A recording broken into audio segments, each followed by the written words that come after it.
Okay, good evening, everyone. Thank you for your patience. I will go ahead and call the meeting to order tonight. To get us started, I wanted to mention that the North Park PUD Outline Plan Amendment 1 and the Trails at Robertson Farm PUD Outline Final Hearing have both been postponed, so we will not be hearing either of those cases tonight. So to get us started, Jackie, would you call the roll? Yes. Tron Enright Randolph. Scott Ferris. Here. Jeff Morris. Here. Cheryl Munson is to be coming late. Edward Ullman. Here, and I apologize for my lateness. That's okay. Dee Owens. Yes. Jerry Pittsford. Here. Julie Thomas is to be late. Margaret Clemens. Here. Okay, so we have 5 members in person, 1 member attending virtually, and Chris Cockrum, our city representative, is not in attendance tonight. Thank you, Jackie. Would you now introduce the evidence for tonight? Sure. I move that the following items be introduced into the evidence. The Monroe County zoning ordinance as adopted and amended, the Monroe County comprehensive plan as adopted and amended, the Monroe County subdivision control ordinance as adopted and amended, the Monroe County Plan Commission Rules of Procedure as adopted and amended, and the cases that were legally advertised and scheduled for a hearing on tonight's agenda. Move approval. Second. Okay, it's been moved and seconded to approve the introduction of evidence. A vote in favor is a vote to approve. Scott Ferris. Yes. Jeff Morris. Yes. Edward Ullman. Yes. Dee Owens. Yes. Jerry Pittsford. Yes. Margaret Clemens. Yes. Motion carries 6-0. Thank you, Jackie. So there's been a recommendation made that we move the administrative business to the end of the meeting when we'll have more plan commissions here. We have 2 plan commission members that will be joining late tonight. So would anybody be willing to make a motion to rearrange the agenda to move administrative business to the end? So moved. Second. Okay, it's been moved and seconded to approve the agenda with a change that administrative business be located under, after the last item of new business, which is RAZ-24-1.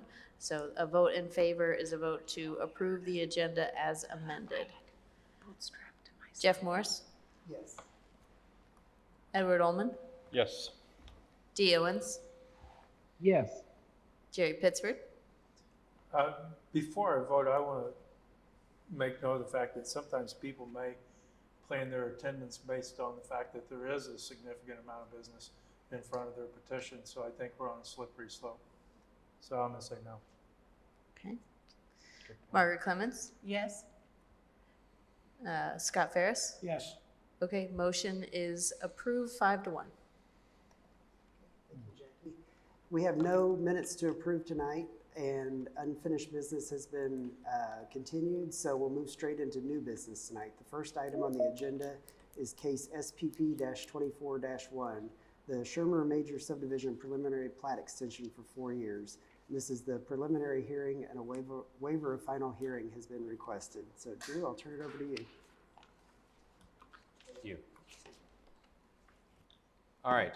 So this is SPP 24-1, the Shermer Major Subdivision Preliminary Plat Extension for 4 years. It's 18 parcels on 7.08 acres in Perry Township, Section 21 at 4885 South College Drive. It's currently zoned RS 3.5/Pro 6. So the Shermer Major Subdivision petition was originally approved to create 18 parcels on May 19th, 2020 with 6 conditions of approval. Condition number 6 reads that the final plat for Shermer subdivision cannot be recorded until after the Southern Meadows Phase 6 final plat has been recorded. Due to the reliance on Southern Meadows Phase 6 completion, the petitioner is granted 4 years to record the final plat before preliminary plat expiration. Southern Meadows Major Subdivision is right next door, and it is currently in development. They have platted 3 phases thus far, but still have phases 4, 5, and 6 to final plat. On April 12th, 2022, Southern Meadows Major Subdivision Phase 1 was recorded. Phase 2 and 3 were recorded in September of 2022 and August 2023, respectively. The petitioner for Southern Meadows has until August 18th 2026 to plat the remaining phases. So per the ordinance, the petitioner for the Shermer major subdivision currently has until May 19th of this year, 2024, to complete the final plat stage. The petitioner is eligible to ask for a one-time 2-year extension without a public hearing. This would give the petitioner until May 19th of 2026. However, this does not align with the current timeline and trajectory for the Southern Meadows major subdivision. So therefore, the petitioner is requesting a 4-year extension by submitting this formal request to you this evening. And if approved, the petitioner must final plat the subdivision by May 19th, 2028. If they have not final platted the subdivision by that time, the preliminary plat expires, and they must go through the entire subdivision process again. The petitioner would be subject to the ordinance in place when their subdivision application is submitted. So here on the screen, I have included chapter 854-12, which talks about phasing of major subdivisions. And then I also included chapter 854-7, which talks about the preliminary approval procedure. Both of these are included in the staff report. Here we have the location map. Southern Meadows is just adjacent to the west and north. And here we have the letter from the petitioner's representative stating their request for a 4-year preliminary plat extension. And then I also included the original results letter for the Shermer major subdivision preliminary plat that was approved in May of 2020. Then also here I have included the approved preliminary plat. And that brings me to staff's recommendation. Staff is giving a recommendation of approval for the preliminary plat extension request for 4 years, citing chapter 854-7 and 854-12, in line with the current trajectory of the Southern Meadows major subdivision platting process. I will not take any questions.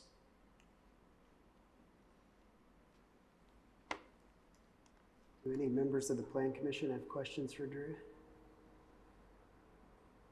Doesn't sound like it. Thank you, Drew. So we will now turn to the petitioner. If the petitioner is here and would like to speak, you'll have 15 minutes. If you could sign in and state your name, please.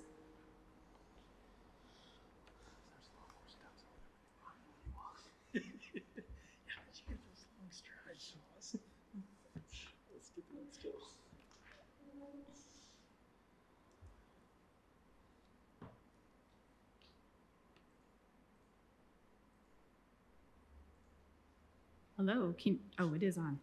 I didn't have a green light, I wasn't quite sure. Katie Steinsmith Design Group. I am the civil engineer representative for the Shermers. Thank you, Drew, for the presentation. I really have nothing else to add. We greatly appreciate your consideration for this extension and happy to answer any questions you may have. Do any members of the Plan Commission have questions for the petitioner? Yeah, Mr. Pitzer. I do have just one question. How does Southern Meadows impact this development in terms of your final design plan? Are there elements of that phase 6 that have to be completed that are impacting your ability to finish up? Yeah, so we designed both Southern Meadows and Shermer. So we merged essentially those two designs together. Okay. Yes, so they should be seamless transition of the road connections. So there's a 2-year lag between the August 18, 2026 date for Southern Meadows phase 6, and that gives you adequate time so that this Shermer subdivision will be completed within the 2 years that would remain on the extension without problem.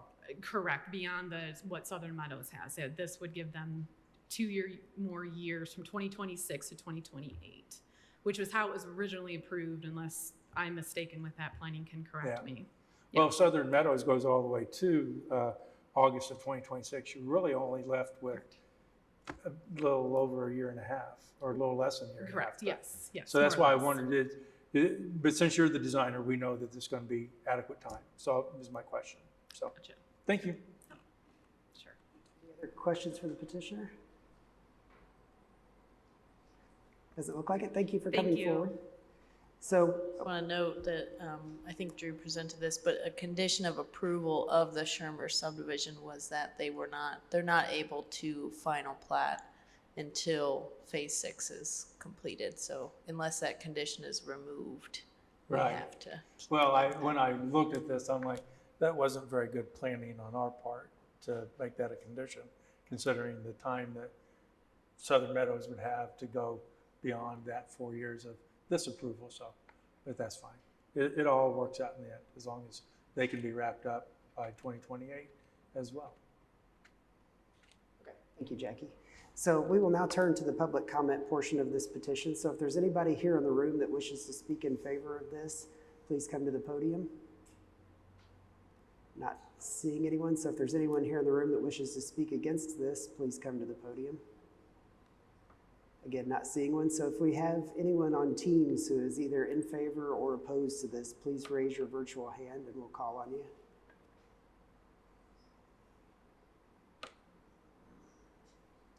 Again, I'm not seeing anyone, so we will come back to the Plan Commission then for conversation. Does anybody have any comments, questions?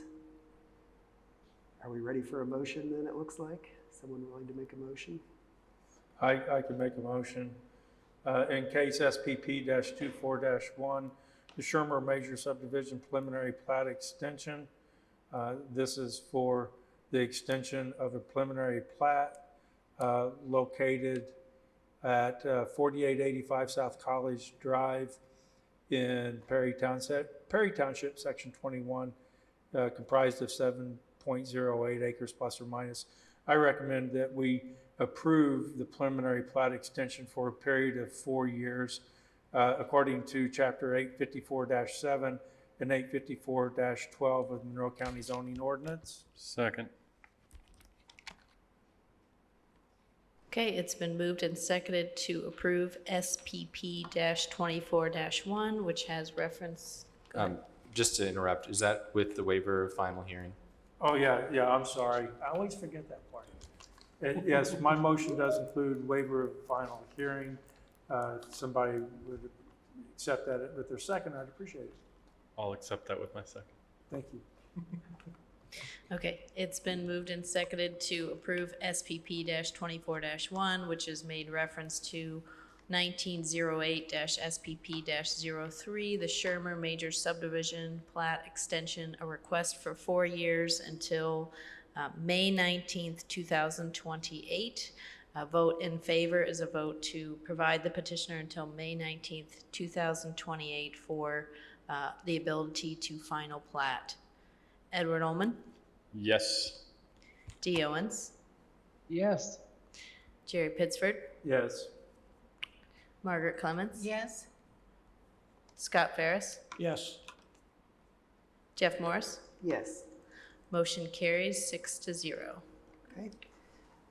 Thank you, Drew. So moving on now to case PUO-24-1, the Westgate on Third Plan Unit Development Outline Plan Amendment 1. This is the preliminary hearing and a waiver of final hearing has been requested. So Ann, I'll turn it over to you.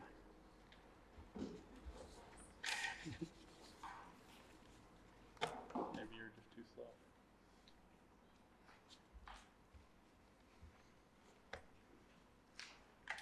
Said the guy who showed up at the meeting 10 minutes late.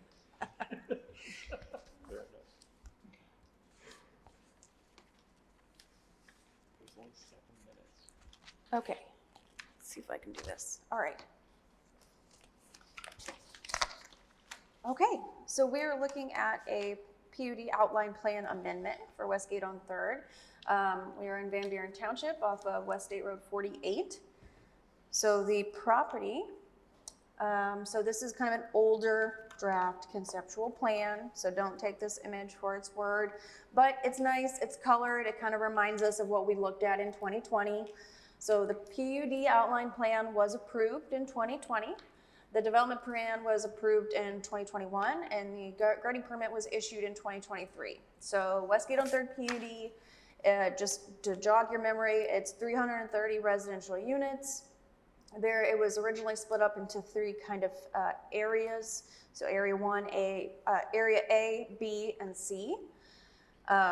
There's 3 styles of housing on the property. There is 11,000 square feet of ground floor retail business services and 2,200 square feet of ground floor private office up towards an Area A closest to State Road 48.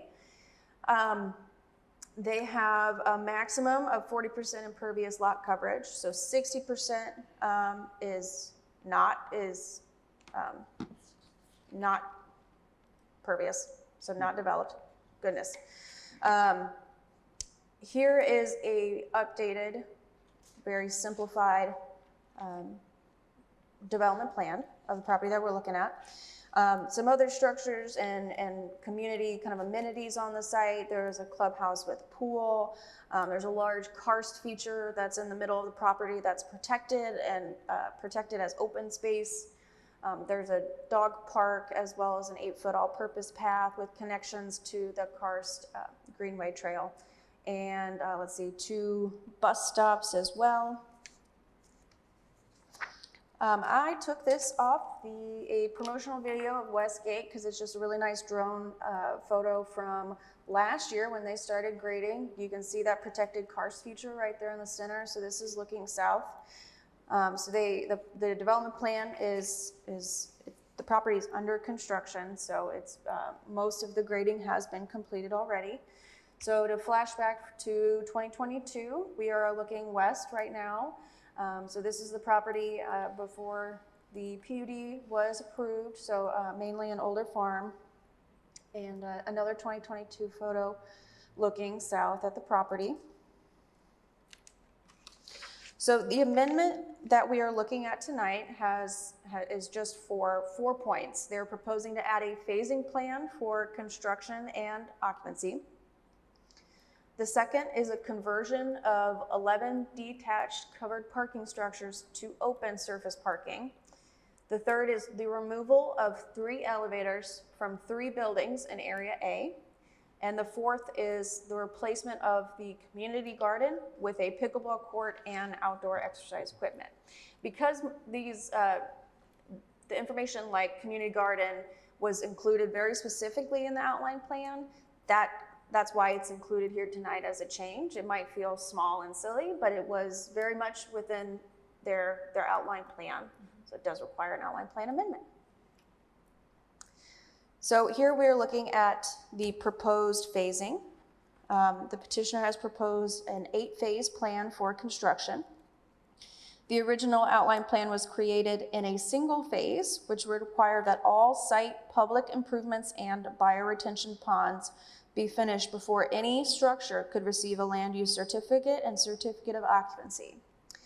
That's quite improbable with a site this large with as many buildings as we're looking at. So there's 17 buildings, including the clubhouse, I believe 18, including the maintenance building.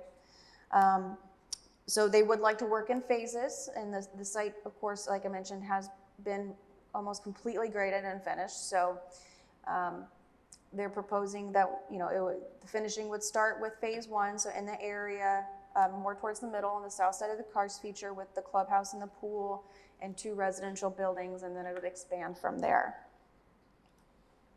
So under a phased plan, only the structures, ponds, and features within a phase must be finished in order to obtain the land use certificate and then the certificate of occupancy for the buildings. And in Exhibit 3 of the packet, you can see a diagram, so that's what's on the screen right now. We did receive a comment from the highway engineer and also from the MS4 coordinator and MS4 assistant about some tweaks to the plans and the phasing plan, but they've been incorporated, so this has been reviewed.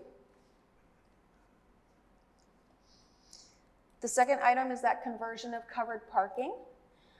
This is a screen clip of the direct edit to the ordinance that they're proposing.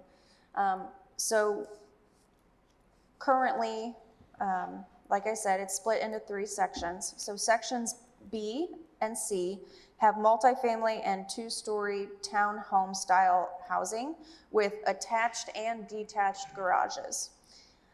The majority of the residential buildings, buildings 4 through 17, have attached garages, and I'll show an image of that in the next slide. And I don't think that was very clear in the summary, the very quick summary that you saw originally at the admin meeting. So I think there was some concern that, all covered parking was going to go away. That's not necessarily the case, and I'll show that here in just a moment. So what they're proposing is to convert 78 spaces, so that's 78 spaces across 11 detached garages to uncovered surface parking. That would leave, so if this was approved, there would be 6 detached garages approximate to buildings 11 through 16. Okay, so rough imagery for you. So on the left side, I've shown and circled every single detached covered parking structure they were proposing, so 11 in total, quite a bit. And on the right, they've reduced that amount to only 6. So there's tweaks in all 3 sections of the parking of the ordinance, but it's really all tweaking from going from covered to then surface. So we still have plenty of attached parking in the areas B and C because of the housing style. So on the next slide here, we can see that these 2 housing styles still have integrated attached parking with them. And then of course there will still be 6 covered parking structures that would be available to tenants to rent.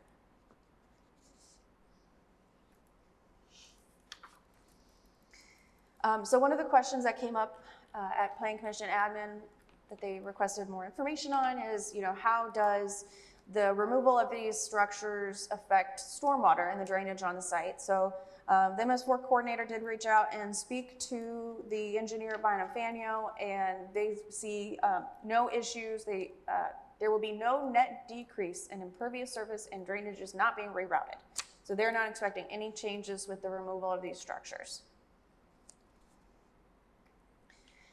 The other concern was regarding accessibility of removing covered parking. So kind of twofold. One, it's not a removal of total covered parking. There's still attached garages and detached garages that will be offered on site. And then AJ Willis with Bynum Faneuil did go ahead and provide a response, which is that the covered parking spaces were not necessarily counted as the accessible spaces. So the true ADA accessibility, those spaces are still on the plan and not changing. And those accessible spaces were placed strategically around the site. So they kind of address that here, mainly that the amount of accessible spaces are not necessarily changing. And the next third point would be that the removal of the elevators from Area A, 3 buildings. So the approved outline plan stated that there would be 84 barrier-free 3-story apartments with elevators and interior hallways. So that is one of those details that was specifically included in the outline plan. This is the petitioner's response, so we did get more information about this, and I'm going to, I broke their response down a little bit, so I'm just going to touch on these, but I'm not going to read it word for word. You do have a full response in your packet, but the 4 points that they kind of brought up, which Mr. Ryan Huffman is here if you'd like to expand on this, I'll just quickly go over, which is that one, the first were options, that there were 2 other products on the site that had first floor accessible living availability. Regarding emergencies, that elevators would not operate if there was an emergency and that everyone would still have to egress downstairs with their stairwells. They also mentioned pricing, which is that the unit types in Area A are smaller and intended to come with a lower rental price, and that the design of incorporating elevators was reducing the amount of leasable space for the commercial areas on the first floor, and that would cause an increase in the price to the apartment residential rental units. And then the 4th point was layout, that building 3, which is on the northeast side of the property, there is a grade there. During the approval of the PUD, there was a lot of kind of discussion around this grade. And Planning Commission very much at that time wanted that grade to kind of be incorporated into the design. Mr. Huffman does state that the originally designed Building 3 originally was supposed to be identical to Building 1 and 2, but in order to keep that grade, they're having issues with the layout, which includes the elevator. Mr. Huffman states that they've tried to accommodate both, but in doing so have found that the common corridor and elevator in a stepped building may not be feasible with the retail on the first floor. And can I interrupt you for just a second to mention that Commissioner Thomas has joined the meeting? Thank you. Okay, and then the fourth and final item is the removal of the community garden. So the community garden would be switched out with a pickleball court and outdoor exercise equipment, which mainly they've stated that since the adoption of this specific plan in 2020, they've found that other properties that they have with community gardens did not necessarily were utilized. They sometimes caused issues with being overgrown. So they wanted to go ahead and swap that out for amenities that they thought might be used more.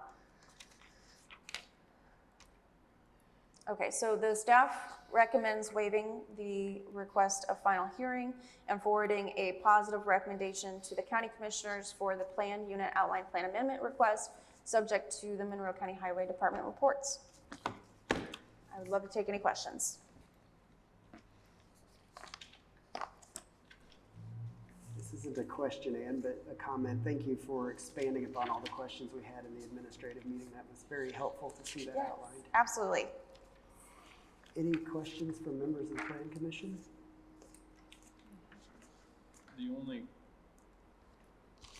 The only question I have, Ann, is in regards to the map of the different staging.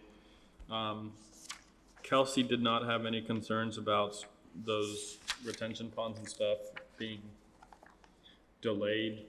The various, like this, I'm looking at the ones that are in section 5, you know, with those being section 5 as opposed to 1, 2, or 3. There's no concern about drainage or anything in that regard. Yeah, good question. So Erica Pinna, which is a MS4 assistant, has provided comments to the petitioner about their narrative. They did have some tweaks, and Mr. Huffman has included a lot of those changes in the narrative. So my understanding is that a lot of the ponds will be actually finished very early on because they'll be using that drainage during the construction of the site. Perfect. Thank you very much. Any other questions, Mr. Bitzford? Thank you. I do have a question. I know it's phase 1 includes all roadway improvements, including turn lanes, et cetera. That means that throughout the whole development, all the roadway is done, and then is it getting a first layer or a base layer of asphalt at that time, or is it the layout and gravel? I don't know what level. Obviously, it's not going to be final top coated, but what level of completion are we talking about with that? That's a good question. Like gravel and binder?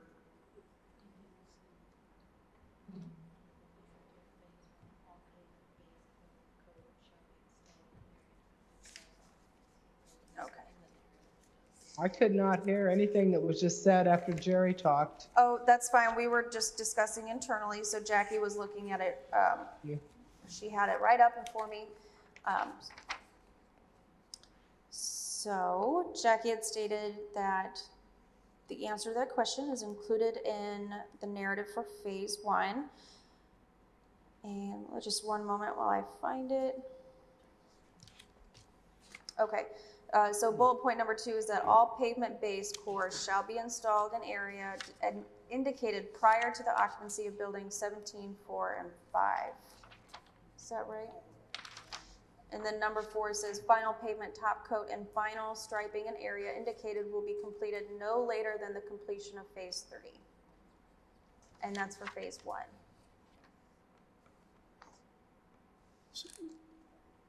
Does that help? No. So basically, for each, in the narrative, they break that out What page for, is the narrative? page 40, it starts on page 48 of the packet. Okay, so I was just looking at that.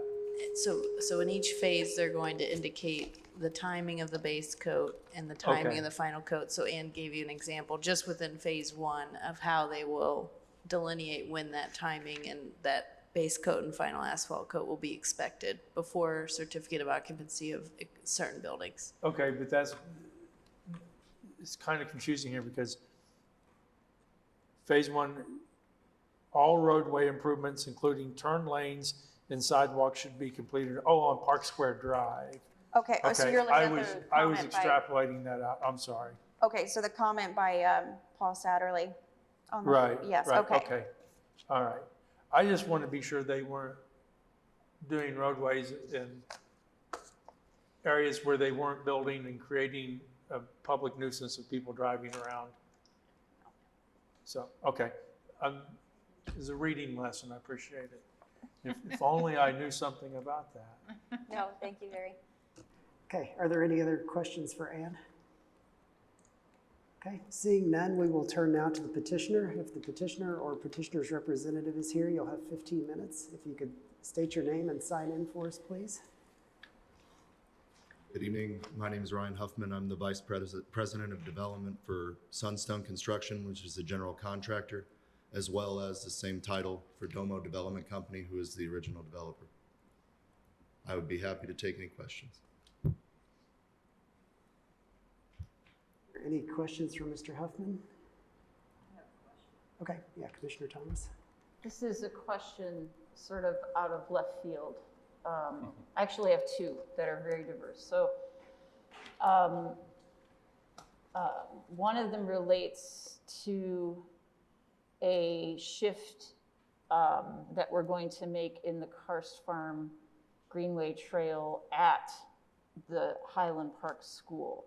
We've already made arrangements for that. I just wanted you to actually be aware of it, that we're doing that. The second thing is I have been inundated with people who have sent me videos from YouTube from the group that is putting these apartments together looking for financial backers. That worries me. Can you offer me any information? I know that's not your point in being here, but it does concern me and it should concern residents of Monroe County. And you're speaking of the videos or the screenshot that Ann sent? It may be, I don't know. Oh, you may not have been here. I would definitely think that I can get that answer, but I'm not comfortable with answering that myself. Yeah, I'm that's not the one- okay. I'm I not didn't the one realize it searching. was you who were going to be here, and I don't want to put you on the spot Sure. outside of your area of expertise here. Sure. If you could ask them to please contact me with an update, I think I would like to be able to put the minds of Monroe County residents at rest Sure. that this project's not going to get half done and then bankrupt. I understand. Yeah, thank you. Yes, ma'am. Perfect, thanks. Mr. Ferris? So my question is on elevators. Yes, sir. And so the buildings that you're removing the elevators from, Yes, sir. and you talk about access on the first floor, for the apartments and stuff that are above, is it just stairway or stairwell access only? 2 stairwells, one at each end of the building. And there's no freight elevator? No. And so those folks who are moving in and out, have you taken that consideration? I'm having a hard time hearing you. I'm sorry. For those folks who are moving in and out of the apartments because they don't have access to an elevator and they're going up and down the stairs, Yes. how do you address that? The same way we've addressed it in Area B and Area C. Those folks walk up the stairs to get to the 2nd and 3rd floor as well. Okay. Any other questions for the petitioner? I don't know. Not seeing any. Thank you for coming up, Mr. Huffman. Okay, so we will now open this up for public comment. So if there's anyone here in the room that wishes to speak for or against. Dee has her hand Oh, raised. I'm sorry, Dee, I didn't see your hand raised. Please go ahead. That's okay. By the time I raise the hand, get to the microphone, et cetera, it's already gone. Things are past. Yeah, I do want to talk some more about elevators. That was in the original plan. And I think the reason / excuse for pulling the elevators out is bad. I've lived, or it's not good enough for me. I've lived in apartment buildings like that, and people can't move their couches up and down 2 or 3 floors very easily. It just doesn't make sense that those would have been in the original plans and then suddenly they disappear. And I didn't see the rationale as really all that sturdy. So I wanted to ask, you know, is it really all that expensive to, you know, run elevators? Or what is the problem? And why were they proposed in the first place? Okay, thank you, Dee. Mr. Huffman, if you could come back to the microphone so we can all hear you. Absolutely. When these buildings were approved with the elevators, we had a preliminary design. And when we went to final design, we found that every one of those buildings had to have a common corridor that basically splits the building in half.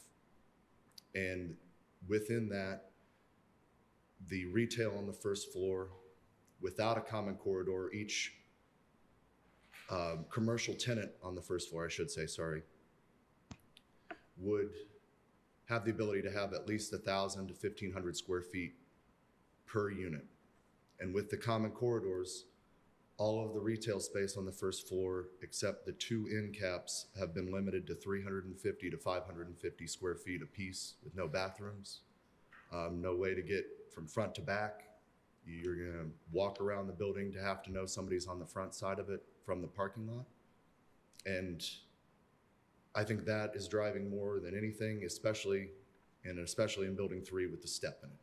We're having a very hard time trying to find a way to raise a common corridor stairwell through the middle in the common corridor to put an elevator and also have commercial space on the first floor. Okay, thank you for the additional context. Dee, does that help answer your question? Yeah, somewhat. Judging by all the commercial space I've seen around town that sits empty, I would think it would be better to have tenants that would probably stay longer if they had, you know, an element of luxury, I guess. But it just doesn't make sense for me, especially for older people and so forth. An elevator is really necessary. So thank you. Okay, thank you, Dee. Yeah, Mr. Ullman? Just quick question for the petitioner, without having to go digging for this. Are there other units on this property that still have elevators in them? No, sir. So this is removing all the elevators? 3 elevators were planned. We do have first floor living, accessible living in Yeah. Area B and Area C. Cool. Thank you very much, sir. Any additional questions from Plan Commission members? Okay, if not, we will go back to public comment. So if there's anybody here in the room that wishes to speak for or against this petition, please come forward. Not seeing anyone. If there's anyone online that wishes to speak for or against this petition, please raise your virtual hand.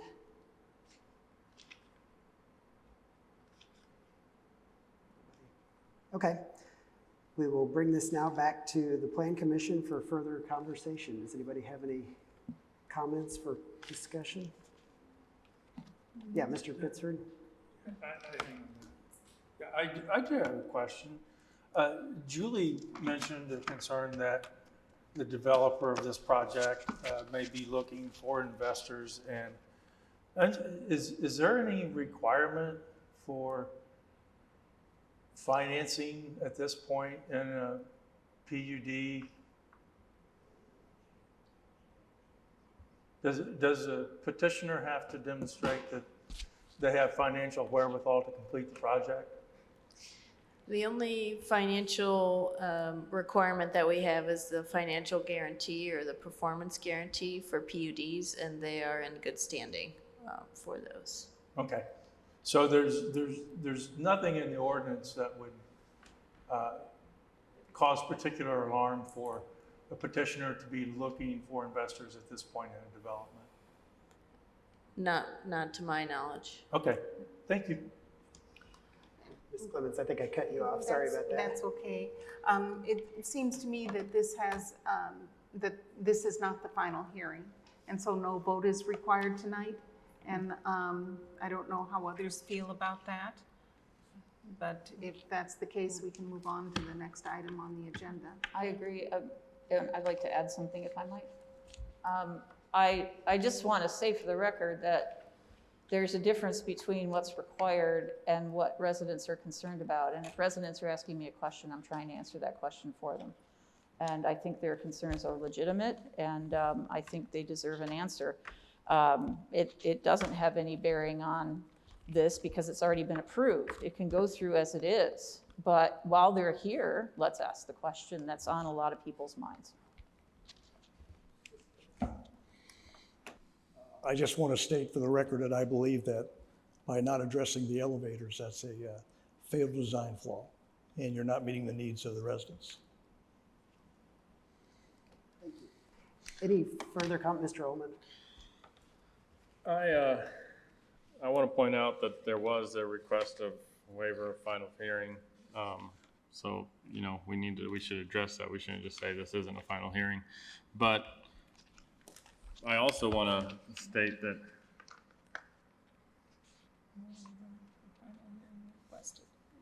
well, the packet I'm looking at right here on my says waiver of final hearing. So, but in regards to the elevators, though, I hear what other people are saying, and I have to adamantly disagree with the commentary about elevators being a necessity. I did some quick mental thought, and I have lived in 8 apartments in the last about 10 years, and only one of them had an elevator, and I never once had a complaint. And if it means that you're allowing for lower cost of rent and cost of living, I think it should be a benefit to the community. And when you think about the fact that most leases are 1-year leases, that it means you are moving twice in a 12-month period. So I think that for us to shut this down over the sake of 3 elevators, when there are, like Ann pointed out, was it 14 structures total, and we have 3 elevators. So there's already 11 structures that never even had planned to have elevators as it was originally permitted. So there's still plenty of ground floor living for the ADA needs, but yeah, that's just some commentary for the record. Thank you. Thank you, Mr. Ullman. Any other comments? Okay, seeing none, I've heard comment that we could go the route of taking no action tonight, moving this on to the next hearing. I'm hearing some disagreement with that, so is anybody willing to make a motion one way or another? I'm not gonna make a motion. If nobody is going to make a motion, this will automatically move to next month's meeting, so. I'll make a motion. Okay. In case number PUO 24-1, I move we forward this with a positive recommendation in light of the recommend for positive planned unit development outline plan amendment requests subject to the Monroe County Highway Department's reports. What am I missing? And Waiver of final hearing. And the waiver of final hearing request. Do we have a second for the motion?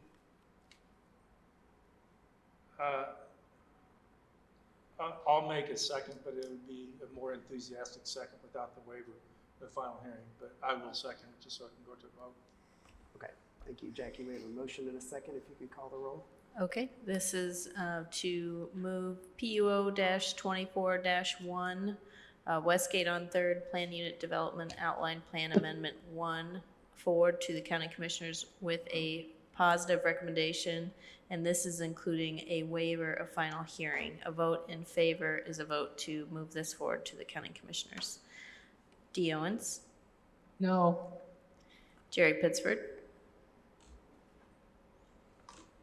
Yes. Julie Thomas? No. Margaret Clemens? No? Scott Ferris? No. Jeff Morris? No. Edward Ullman? Yes. Okay, so the motion fails 2 to 5. Okay. So this will automatically move to next month's hearing unless somebody else wants to make a motion. I'm not seeing anybody else that wants to, so it will automatically move to the May Plan Commission meeting then. So thank you, everyone. So moving on to the next case, case REZ-24-1, the Manana rezone from RE1 to LB. This is the preliminary hearing. So is Daniel here tonight? Okay, thank you. Yes, so Daniel Brown is actually not here, but I will be presenting for Daniel Brown, but Daniel Sear is also the Okay, petitioner. sorry for the confusion. I was confused there. So, You're here, but you're not here. Okay. Okay, go thank ahead you, and Jackie. share the screen.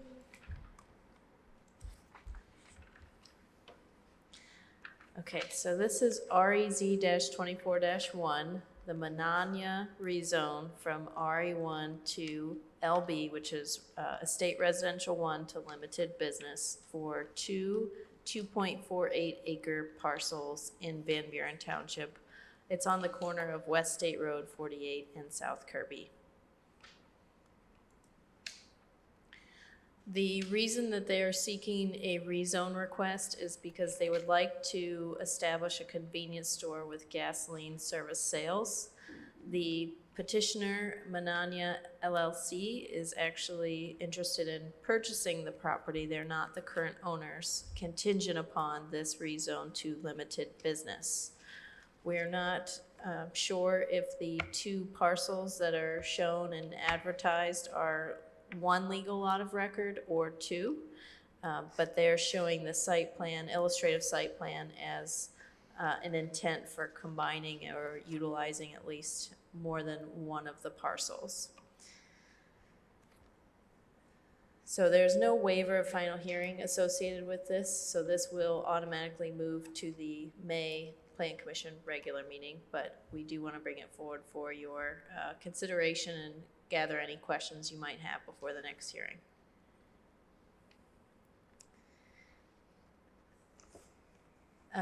The petition site is currently unplatted, as I mentioned, on the corner of 48 and South Kirby. We have reached out to the airport director, Carlos Laverty, and he was stating that he was mostly concerned with any lighting standards on the property, and we reassured him that our standards as applied, if we were to see a rezone of this property, they require downward facing lighting and lighting not to extend beyond the property line. So that was addressing his concern.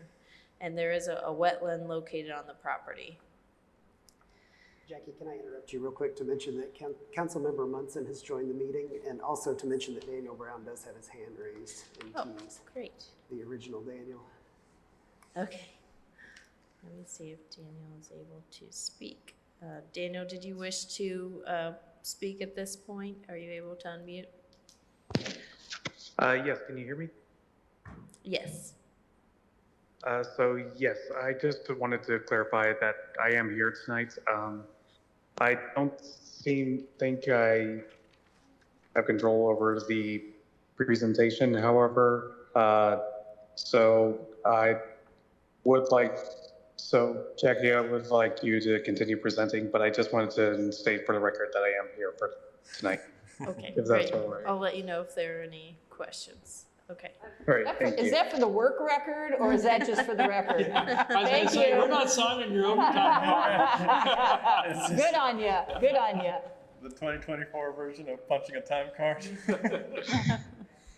It is confirmed just for the sake of both, for the record, well, as well for the work record, I suppose, that yes, I am present for this meeting. Thank you. Thank you.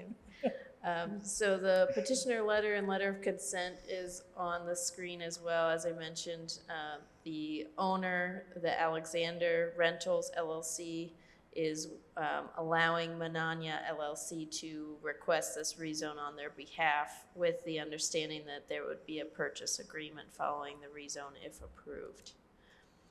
So here's the location of the property on the left-hand screen. We're not too far from the property that we were just discussing, Westgate on 3rd. So this is at the corner of Kirby and West State Road 48, and it is zoned Estate Residential 1.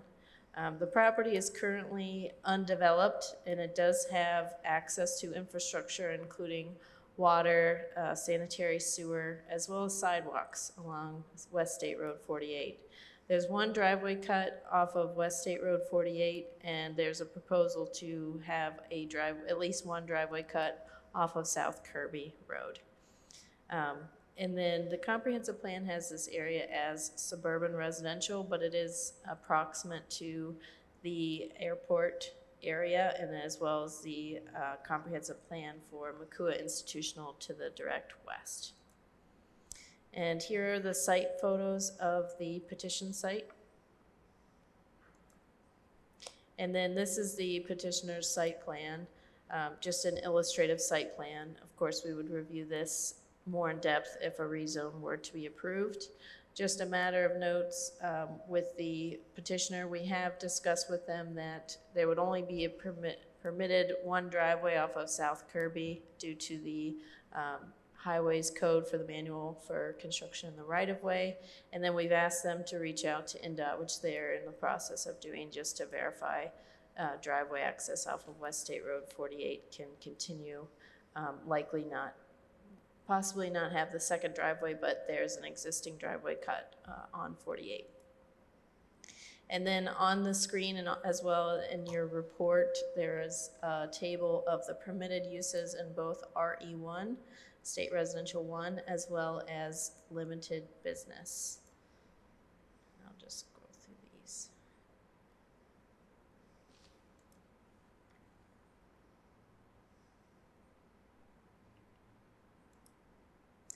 So the staff recommendation is that we are recommending sending a forward positive recommendation to the county commissioners for the rezone request from RE1 to LB, with the condition that the site plan design delineate and preserve the wetland on the property.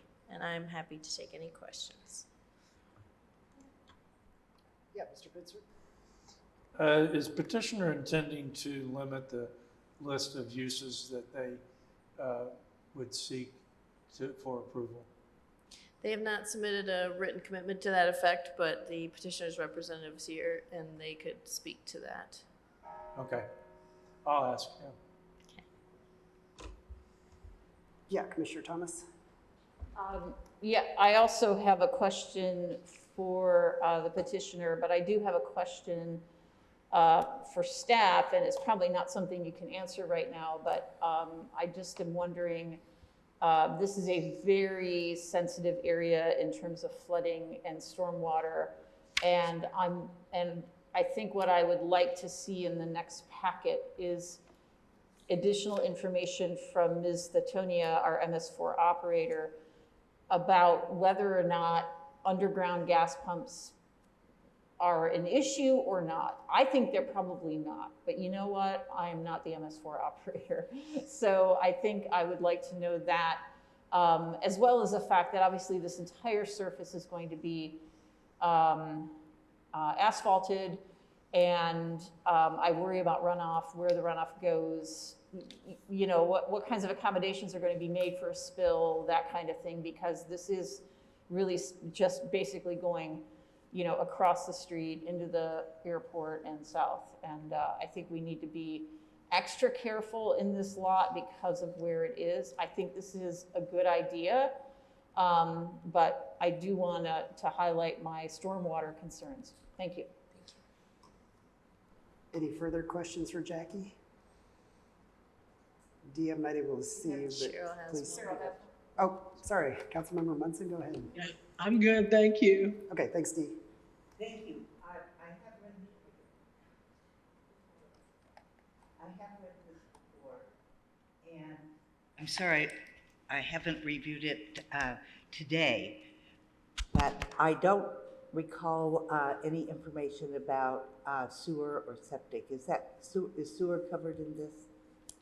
Yes, so we do have a utility map shown here on the screen. The green is a location of sewer lines that are Okay, existing great. to the site. Thank you. Yes. Is that City of Bloomington? No. That would be, yes, I believe Okay. that's CBU's Okay, sewer I think then my next question is, capacity. they're not attaching sewer, they're not doing any sewer hookups right now from the City of Bloomington until their lawsuit with the state is done regarding annexation. This could be years away. Okay. Can we do a commercial septic here? And I assume we could. Thank you. Thank you for asking that. Any further questions? Seeing none, petitioner would like to come forward. If you could state your name and sign in, you'll have 15 minutes.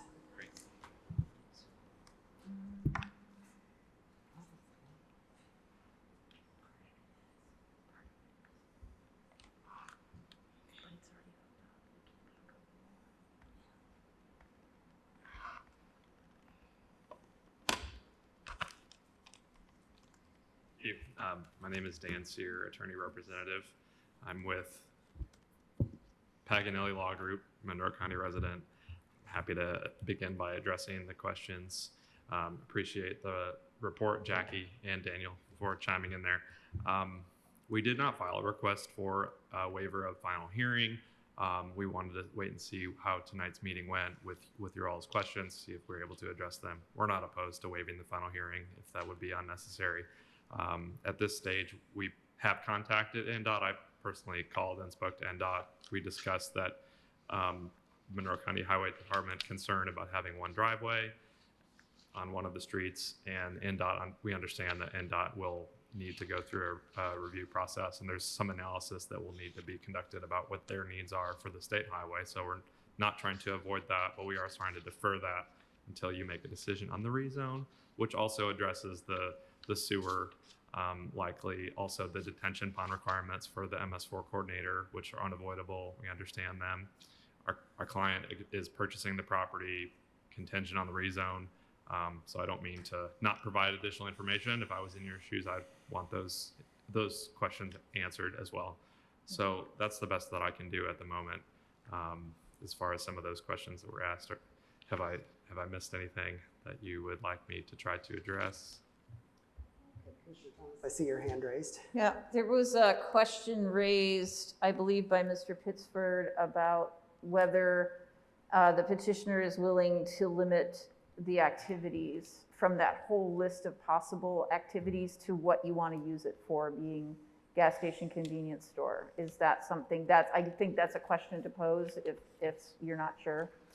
Thank you, Commissioner Thomas, and my apologies for missing that question. I should have gone through my notes here, but I don't have authority to limit. We were in discussions with the planning department about how to file this rezone, since there were generally two options: general business. We didn't need all that developed, so we were not asking for more than we needed, but limited business we thought that was narrow enough, transitional enough for this placement in the zoning map, but I don't have anything further authority to limit those within limited business. Yeah. As a follow-up, so is there, well, I won't ask you this, but I will ask that you put this in front of your client. I would want to see, yes, some discussion about lighting because there are neighbors nearby. I have concerns. I think you want to find out about whether or not you're going to have a driveway on State Road 48. That's a different setup than just having enter exit off of Kirby. And that may make a difference in how this board views the plan. So I think you want to have that firmly in hand. And the other issue, we have another similar gas station sort of farther out in the rural area, which may not be rural for how long, but where we had the petitioner agree to a restricted set of hours of operation. So in other words, because this backs up to a neighborhood, they don't really want a 24/7 operation, is there any interest or ability to set for themselves their own hours of operation? And then as residents find out about this, that will help them maybe go along with it too. Yes. So I just want to throw those things out there. Yeah, I we think it's appreciate- needed. I like the idea. It's such an interesting place.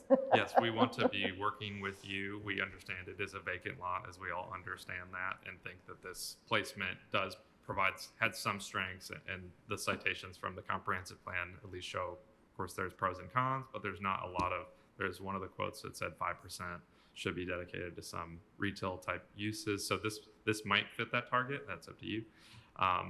In terms of any conditions, if we were asking this to be sent to the commissioners with a positive recommendation, and if we need to consider any specific conditions of approval, we're happy to entertain those. I'm not going to come here opposed to those. So that's what I can say right now. Mr. Pittsford, was your question answered, or do you have Well, additional it was, but I do want to share a thought with petitioner's representative, and that is this location is in an area that's considered to be a gateway into the county. It is one of the first commercial touchstones that people have on entering the county from neighboring Greene County. So the property does have a particular significance in that way. For that reason, I think there are definitely some uses that the petitioner may want to consider striking in order to create a more favorable impression of how they wish to use the property. I would also note that convenience storage has not been a popular option in this particular area of the county as of late. So, and I noticed that was listed in there. But anyway, I just wanted to be sure that petitioner recognized that this particular piece of property is not an infill development in an area that is existing business. This is a business that's going to set the tone for maybe future businesses that come from it on down into the residential structure as that area begins to transition after a long wait. And this has been a long time in coming since the field zone development. So I just wanted to impress that upon the petitioner. Thank you, Mr. Pittsford, and I will also take that to my client. And, you know, as a gateway, this might have positive benefits, bringing folks into the county, looking for gas, looking for shopping. It does have those advantages at the minimal impact to the nearby residents. There are other things that we've thought of, but we're not there yet in terms of the site plan, in terms of lighting, landscaping, signage, other considerations that would become important. And I was not suggesting the petitioner would hamstring themselves into a gas convenience store and say, oh, well, we'll just strike everything else from the list. It may be that there are other uses on that list that the petitioners may look at and find as a possibility should they not go in that particular direction. But I think there are some things on there, given what I just told you, that they would probably want to consider striking. Thank you. With the water feature that is on the property, it does limit how much square footage might be usable on this specific property, but appreciate the question, and we'll try to address that consideration for a future hearing. Thank you. Thank you, Mr. Pittsford. Any other questions from members of the Plan Commission? Okay, seeing none, thank you for coming up, sir. We appreciate it. We will turn now to the public comment portion of this petition. So if there's anybody in the room that wishes to speak in favor or against this petition, please come forward. Seeing nobody, if there's anybody online that wishes to speak in favor or against this petition, please raise your virtual hand. Okay, seeing none, we will bring this back to the Plan Commission for conversation. I know we also said that there would not be a waiver of final hearing, so maybe keep that in mind as we're having conversation about this.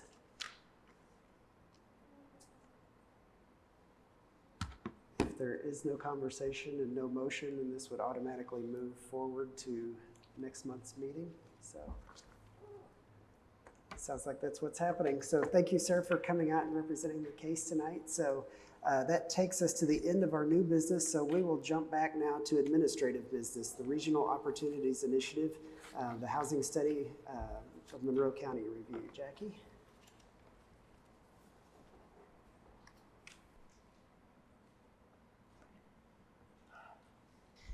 All right, thanks, Jeff. I will go up and just go ahead and just pull up a few talking points that I wanted to make regarding this agenda item under administrative business. So for those of you that have not seen it before, I placed in the packet the Regional Opportunities Initiative Housing Study. This is an addendum, a 2024 addendum study. The original housing study was from 2019. And according to the addendum, it states that the purpose of it was to provide an update overview of the issues and opportunities related to housing within Monroe County as of 2023. It builds upon findings of previous studies and takes into account changes and developments that have occurred in the housing market since the last study was conducted in 2019.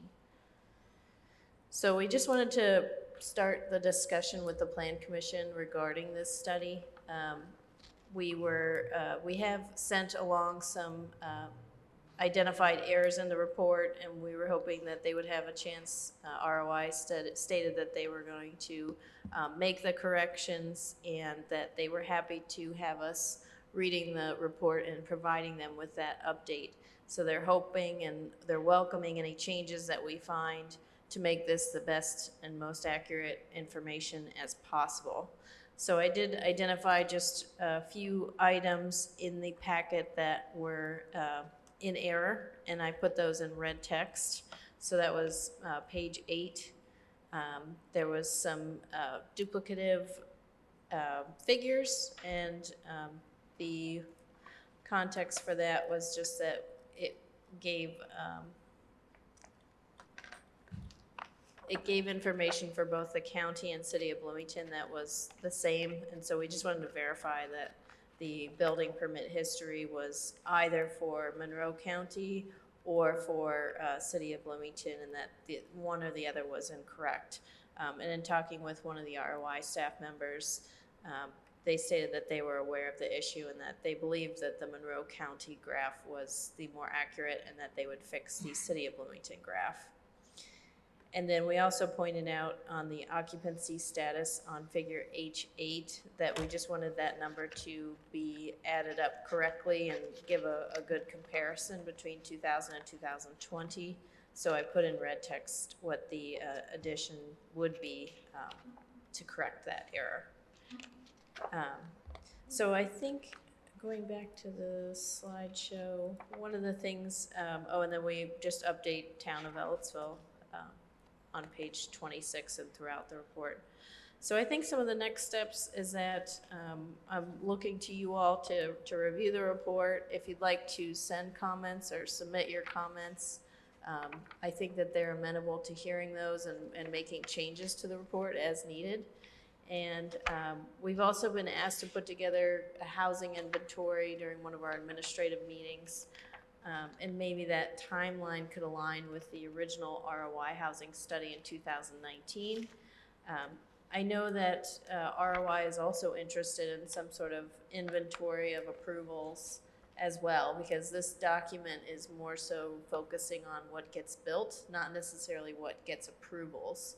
So we'll just have to put together some sort of inventory template for you all to take a look at and agree upon, and then we'll start filling it out with further information.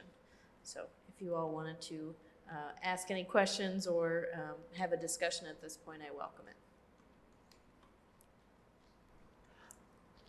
Yeah, Commissioner Thomas? Thank you for doing this, and we do need a dashboard. We need to know, we need information that we don't have. If somebody comes to us and says, oh, we need 1,000 apartment units, how do we know that, right? And We can't go by anecdotal evidence. We need data. And there's some things that we're not getting data on, like vacancy rates in apartment buildings. We can't get that data apparently. City of Bloomington doesn't have that data. We have to figure out a way to get that data, and I don't know if there's a way to do it, but I think we need to. But that's just the tip of the iceberg. Now, I think there are a lot of ways that we could pull this data together, right? And it could be very complex, and it's in this stage of the process and the permits and when it thinks it'll be done and, you know, when we think it will be. So, you know, the original report says, oh, we need 7,000 units in 10 years. Well, let's do the math. We have Sudbury going in at 4,500 units. This includes the city and Ellisville. Let's not forget that. Monroe County includes the city and Ellisville. We have 4,500 units going in at Sudbury. I think the number at Hopewell is now down to 800.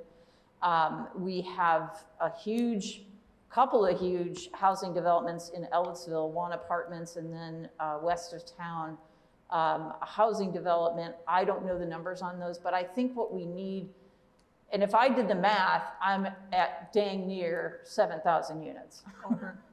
So even if we didn't, you know, so I question the number, but then it's like, well, we're already at that number probably, if not surpassing it.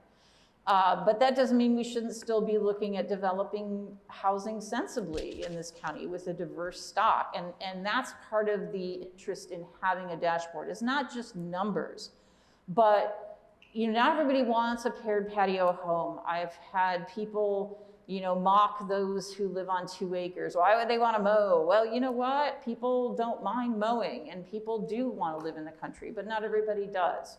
We have a problem right now with sewer. We cannot hook up sewer to the city of Bloomington until they complete their lawsuit with the state regarding annexation waivers. So we're in a position of a lull in a way with high density development anyway. High density development belongs in the city, in the town. It belongs where there is infrastructure. If we cannot hook into city sewer, we do not have infrastructure. So let's not kid ourselves and say, this is why we don't have housing. There are multiple reasons why. But what housing don't we have? This is back to the point. What housing don't we have? What housing do we need? What are we short on? And if we could even get to the point where we have a baseline number and we understand what's in the works, number of units in the works, apartments versus homes, maybe. If we have a sense of what's in the works, then if once every 6 months, planning staff could look through Town of Ellisville meeting packets, City of Bloomington meeting packets, and you're all here for these, and say, we're adding this many, it appears that, you know, 1,200 more units will be added based on what's passed in the last 6 months. Then we know that number, and that helps us all, and we know what kinds of things they are. Single family, multifamily, that's, you know, we don't need a lot of detail. And then to look it up on the Realtor website, how many units are for sale in the county at this present moment? That's another important number to have. And, you know, and again, we could get really granular price range and location, but I'm not asking for that. I think we don't want staff to become overwhelmed by the details. I think we just need trends. And that's what I hope we end up arriving at. It's just getting that baseline is a little tricky, and I get that, because a lot of things are passed, have been passed, have not been built yet. We don't know if they will be built. You know, crystal balls everywhere, right?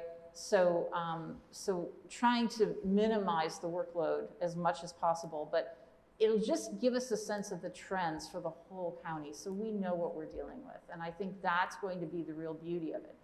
I just had a conversation with Clark Greiner of the BEDC, Bloomington Economic Development Corporation, and he said he wants to put something similar together for industrial property. And I said, well, with our CDO, let's talk about those new zoning names, and let's look at how many acres are vacant in each, you know, or how many lots are available in each of these. So, you know, they can help with that part of it, or do that part of it. and they can track that part of it. It's fine with me. I don't feel like we have to do it all, but I just feel like we don't have a good answer on housing yet. And I'm so grateful for your willingness to think through all the ways that we can provide this information as a guide for this plan commission, for our residents, you know, so we know what we need. Thank you. Mr. Thomas, I think. Well, Cheryl. Okay. Councilmember Munson, you're next. So when I talked about the dashboard idea before, it didn't occur to me that it does now, that this is also a very useful tool for our construction home building industry, because they don't want to overbuild on something that is not needed, and they do want to build where there is the greatest need. And I think it serves all of us as a very useful tool. Thank you.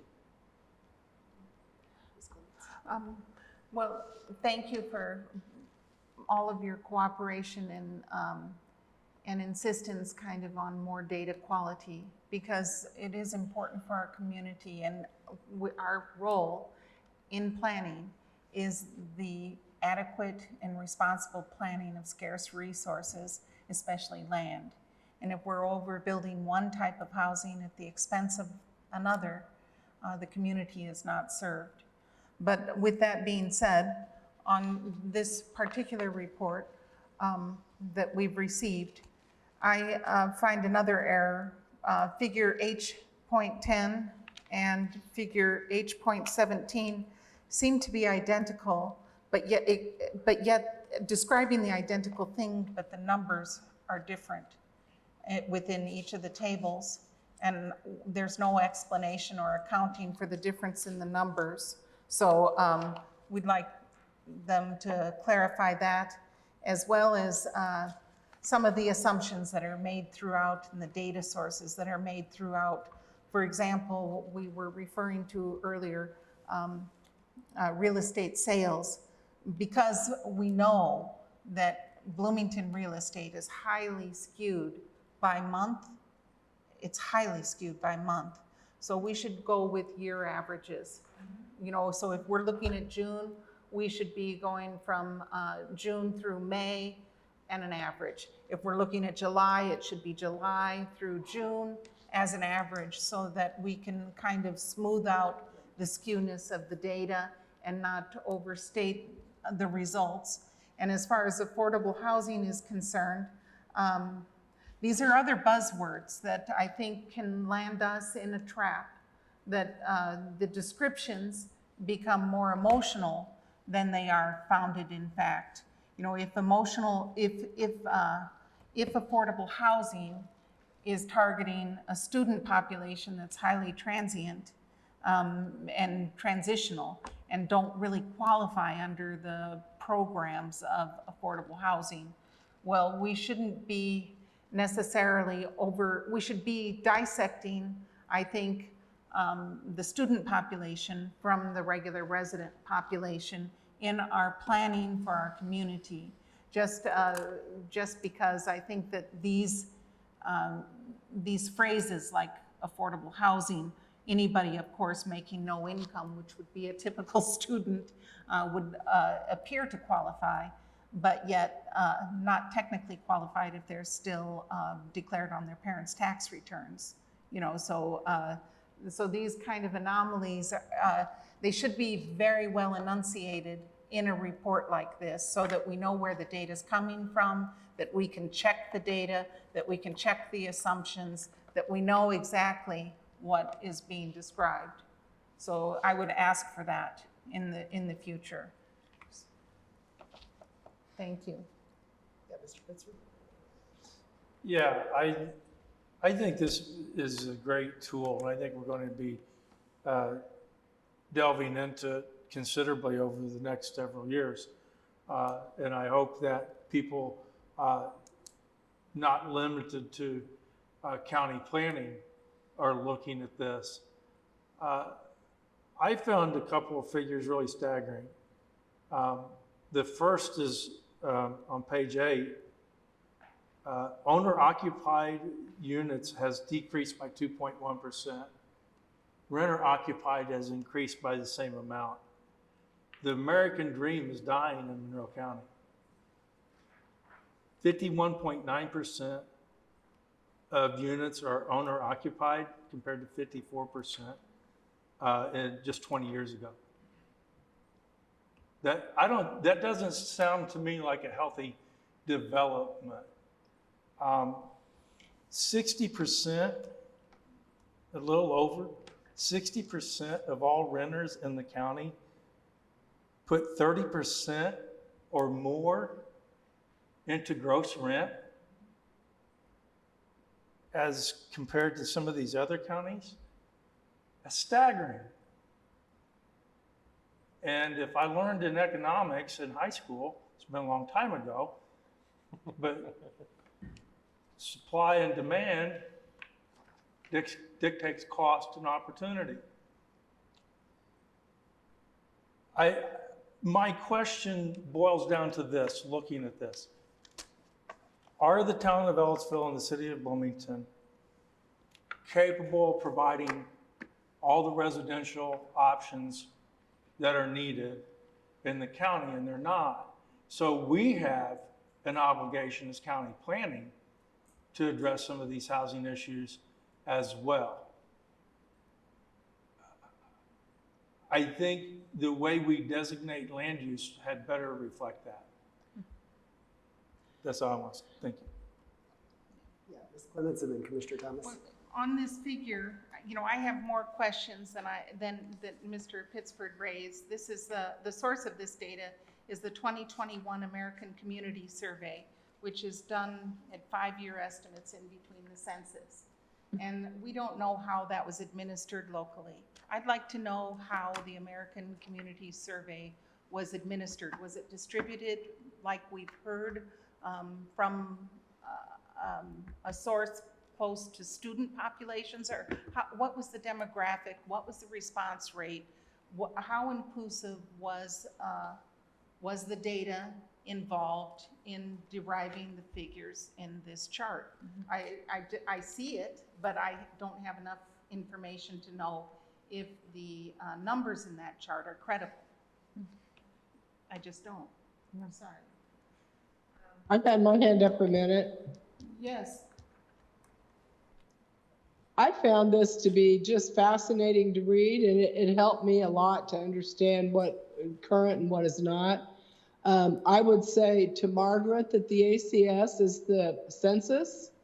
So we know that the census was a bit tainted back 2020 for any number of reasons, but their survey methodology and such is pretty good. So I'd be comfortable with that part. As far as the costs of rentals go here, it's a nationwide problem, the rental costs, and predatory renters, landlords, are raising prices until they're 50% of people's income. And they're having a really hard time with it. It is not just this county. But I don't know exactly what the Plan Commission can do to stop predatory lending and rentals, actually. So just a couple comments from what I've heard. Thank you, Mr. Thomas. Yeah, and I think some of the comments I've heard tonight have actually increased the number of questions that I have. For example, one of the things we should have is a listing of any properties that are being rented out as Airbnb or short-term rentals, because those folks should be paying the innkeeper's tax on that rent. So we should know who they are. I don't know that we do. So that's part of the rental environment. And we also know that IU has purchased a large number of homes and has made them come from owner-occupied to rented. We also know that student rentals in apartments, the big canyons of apartments that we now have in Bloomington, people have to rent rooms individually. And that's not something that you could say, well, now the population of students has dropped, so let's make those apartments available to folks in the community. No one wants to rent that way. A family doesn't want to rent that way.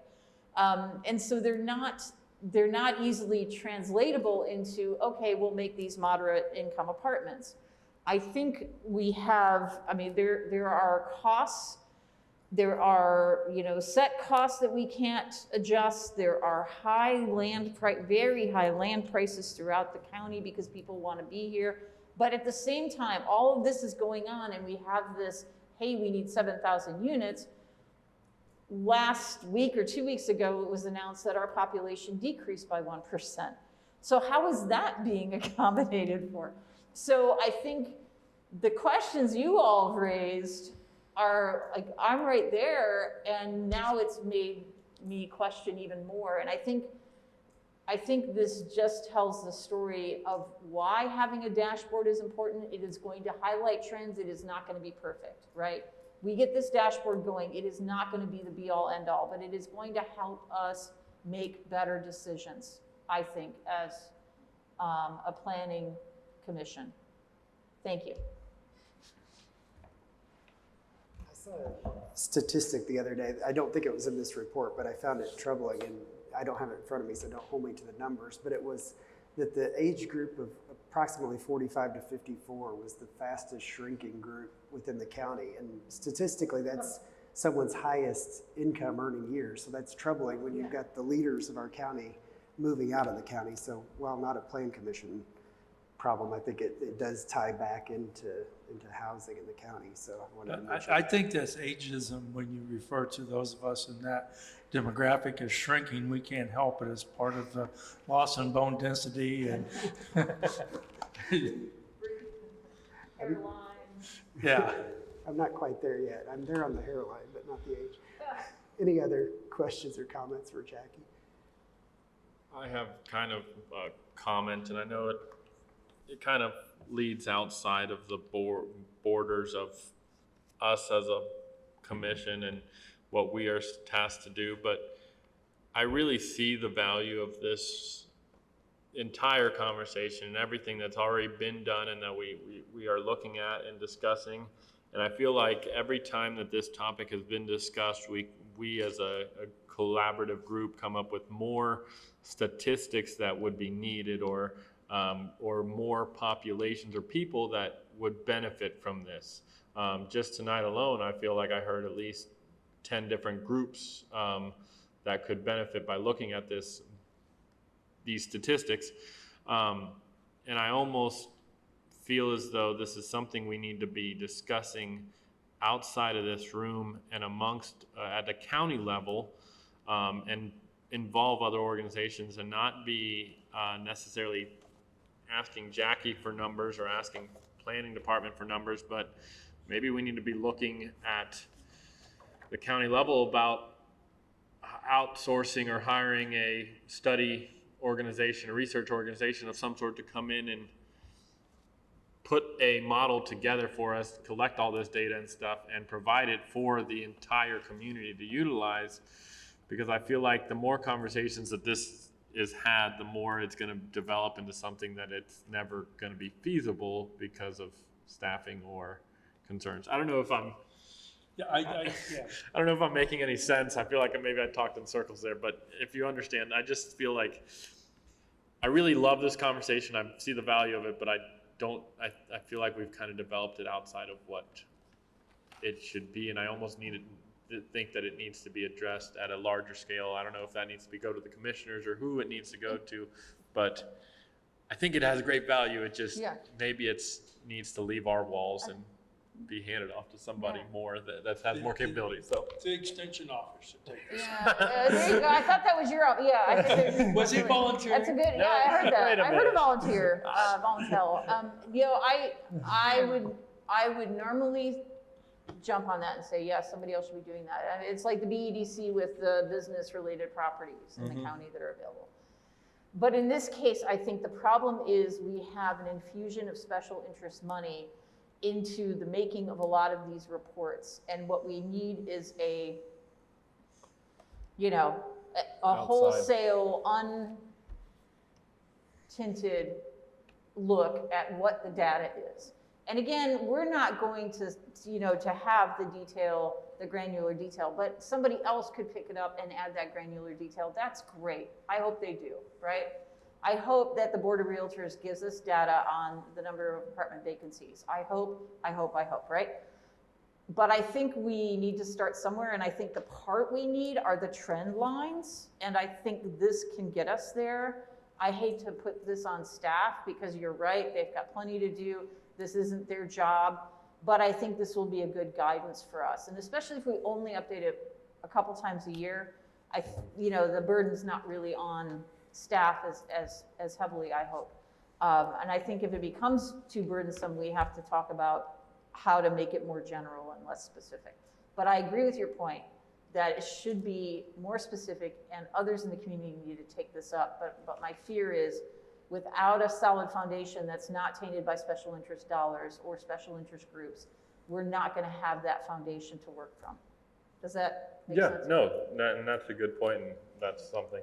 Thank you. I don't usually deal with that side of stuff, so. Yeah, Mr. Ferris? So, I agree with everything we just talked about. What I'm personally tired of hearing is, I disagree with your facts.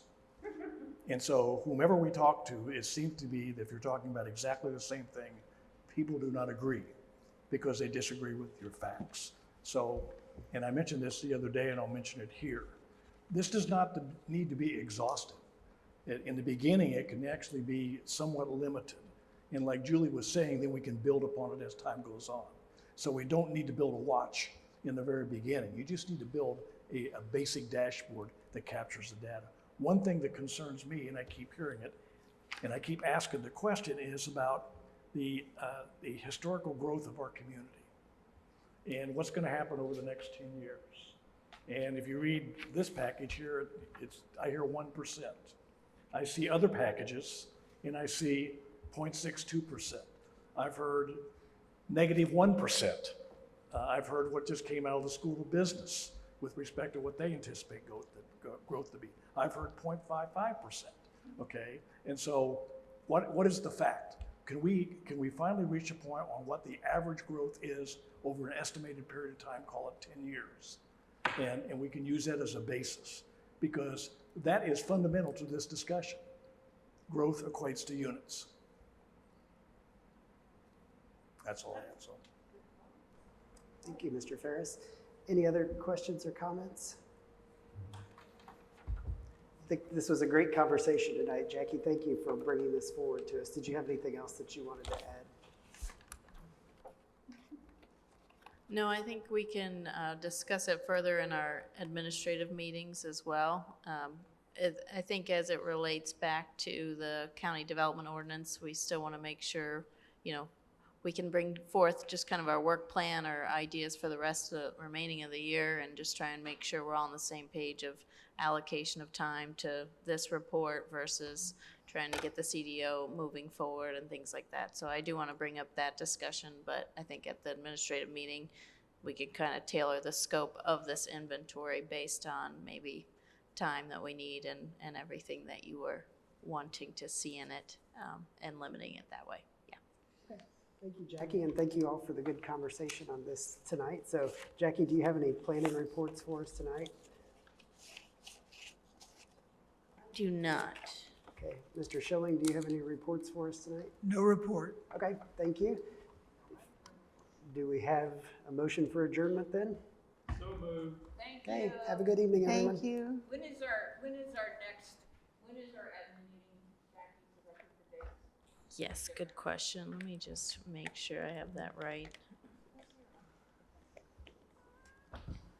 I believe it's May 8th, but let me just pull up the meeting calendar. I know. That's Stormwater Board is the same day, I think. It's on a Wednesday, correct, Jackie? Stormwater Board is having a big meeting that day. I think we discussed at the ordinance review committee meeting last night. So, It's listed as May 8th at 5:30, so that's a change date because of the primary. Yeah, 7th, yes.